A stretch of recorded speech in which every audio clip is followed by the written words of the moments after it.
the thing is, in the beginning, before Obama got to power, the president, I don't think we had a healthcare system. I think the healthcare system was broken then. And I think he's trying his best to implement the best healthcare that he can that to benefit Americans. Some may agree, some may not agree. But the point is, if you walk in take into consideration, if you walk in a firm that gives you insurance and then you got sick, like you lost a limb or a hand or your eyes got injured, they don't cover you for this. That's what I heard in the news and I read in the paper. Right. And I think it's inconsiderate for you to pay healthcare insurance and then when you're injured, you're not getting coverage.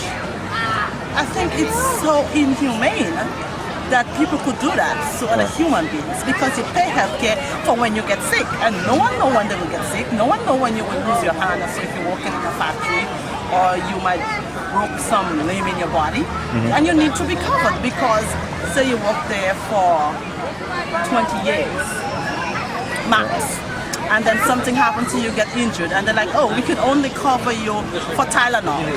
Right. And they took $20,000 from your paycheck for the time you were working there. So where does the $20,000 go? Who benefits from the $20,000? So I think the president is trying to implement policies that could make the insurance company pay for the injustice that they did to people prior to him coming into power. And I think it will benefit us in the long run. You know, the elderly people don't have no coverage. Some of them can't even buy medication.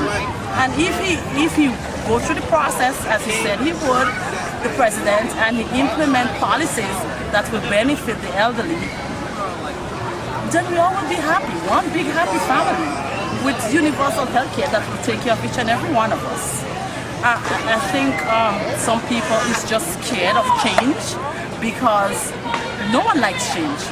Because you're so used and you're so chronic in your system that when someone comes with a different opinion, you're like, hey, no, this wouldn't work. But it's always good to have changes, and changes benefits you in the long run. And I think he's done a great job, excellent job. And I love him because he's smart, he is very articulate, and he will bring us in the right direction. Not now, not in 3 years. But in the future, I think he has the American people at heart, and we just have to be patient, and we just have to work with him in order for better progress to take place. We don't want, and nothing can happen overnight. You know, when Bush was in power, did anyone go to Washington and said we need better health care? No, he just pushed it under the table and he leave it there. It's like, you know, I'm covered. All my cabinet members are covered. All my family are covered. Who cares? He lies and he cheats. Now you get a president that is willing to take the chances and the risk to give the American people coverage and to make the economy better and healthy for everyone. And a lot of people is opposing the change, but that's okay. I'm with him. And he gets my blessing every day.